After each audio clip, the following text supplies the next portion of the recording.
പേര് കണ്ടിട്ട് നിങ്ങൾ പേടിക്കണ്ട. അതായത് ഇപ്പോൾ വലിയ ടേമും കാര്യങ്ങളൊക്കെ ആയിരിക്കും. അത് നോക്കണ്ട.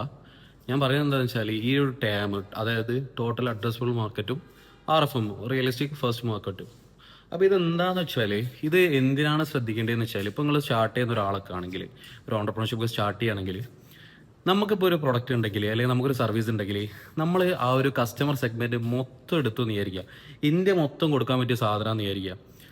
നമ്മൾ കയറി മൊത്തം, അതായത് നമുക്കൊരു ലിമിറ്റേഷനോ ഒരു പ്രശ്നങ്ങളോ സീറോ ഫോൾട്ടായിട്ട് ഫുൾ സക്സസ് ആവുകയാണെങ്കിൽ, എല്ലാവർക്കും ഇന്ത്യയിലുള്ള എല്ലാവർക്കും നമ്മളെ പ്രൊഡക്റ്റും സർവീസും കൊടുക്കുകയാണെങ്കിൽ ആ ലെങ്ത്താണ് എന്ത് ടാം എന്ന് പറയുന്നത്. അതായത് ടോട്ടൽ അഡ്രസ്സബിൾ മാർക്കറ്റ്. അതായത് അതിലൊരു വിട്ടുവീഴ്ചയില്ല, എല്ലാവർക്കും കിട്ടി. റിയലിസ്റ്റിക്, ഐഡിയൽ, അങ്ങനത്തെ ഒരു കേസ് ഉണ്ടാവില്ല. പക്ഷേ ഇതിൽ എന്താ പ്രശ്നം എന്ന് വെച്ചാൽ റിയലിസ്റ്റിക് ഫസ്റ്റ് മാർക്കറ്റ് പറഞ്ഞ അടുത്തൊരു കോൺസെപ്റ്റ് ഉണ്ടല്ലോ. അതെന്താ വെച്ചാൽ നമ്മളിപ്പോൾ സ്റ്റാർട്ടപ്പ് ബിസിനസ്സൊക്കെ റൺ ചെയ്യുമ്പോൾ നമ്മൾ ശ്രദ്ധിക്കേണ്ട കാര്യം, അതായത് നമ്മൾ ആദ്യമേ ഇന്ത്യ മൊത്തം നമ്മളെ മാർക്കറ്റ് ആയിരിക്കാം. പക്ഷെ ആ മൊത്തം മാർക്കറ്റ് ആയി കഴിഞ്ഞാലും നമ്മൾ എന്ത് ചെയ്യണം, അതിൻ്റെ ഒരു പാർട്ട് ആദ്യം ചെയ്യുക. ആദ്യം കുറച്ച് ചെയ്യുക. ഞാനിത് സീരിയസ്ലി പറയാനുള്ള കാര്യം എന്താണെന്ന് വെച്ചാൽ, നമ്മളെല്ലാവരും ബിസിനസ് കേൾക്കുമ്പോൾ നമ്മളെല്ലാവർക്കും വേണ്ടി ചെയ്യും, നമ്മൾ കുറേ ചെയ്യും, നമ്മളെല്ലാവരിലും എത്താൻ നോക്കും. അങ്ങനെയല്ല.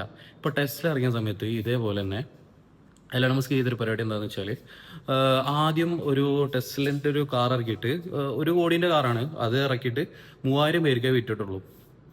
അപ്പോൾ എന്താ വെച്ചാൽ ആദ്യം ആ ഒരു പോർഷൻ മാത്രമേ വിറ്റിട്ടുള്ളൂ. അതിൽ കുറേ കാര്യങ്ങൾ പഠിക്കാനുണ്ടാവും, അറിയാണ്ടാവും, കുറേ സംഭവങ്ങളുണ്ടാവും.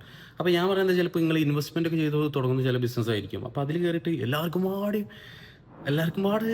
നിങ്ങൾ ഒരിക്കലും ഇത് ചെയ്യരുത്. കാരണം അത് ഭയങ്കര ഫൈനാൻഷ്യൽ ലോസ് ആയിരിക്കും. കാരണം ഫസ്റ്റ് തന്നെ കുറച്ച് പാട്ടെടുക്കുക, അവിടെ ഇംപ്ലിമെൻറ്റ് ചെയ്ത് നോക്കുക, എന്നിട്ട് അതിൽ നല്ല സക്സസ് വരികയാണെങ്കിൽ ലേറ്റർ ചെയ്യാം. കാരണം നമുക്ക് എല്ലാവർക്കും എല്ലാം സ്വന്തമാക്കണം എന്നുള്ള രീതിയിലേക്ക് നമ്മൾ ബിസിനസ്സിൽ ചാടി ഇറങ്ങാം. പിന്നെ പീറ്റർ തിയൽ പറഞ്ഞ വലിയൊരു കാര്യമുണ്ട്. അയാൾ 0 to 1 എന്ന് പറഞ്ഞ ബുക്കിൽ തന്നെ അയാൾ മെയിനായിട്ട് ഹൈലൈറ്റ് ചെയ്തൊരു കാര്യമാണ്, നിങ്ങൾ എന്താക്കുക, തുടങ്ങുമ്പം ഒരു ചെറിയ പോർഷൻ എടുത്തുകൊണ്ട് മാത്രം എന്താക്കുക, തുടങ്ങുക. If you are selling to everybody, you are selling to nobody. അതാണ് അതിൻ്റെ വലിയൊരർത്ഥം. ഓക്കെ.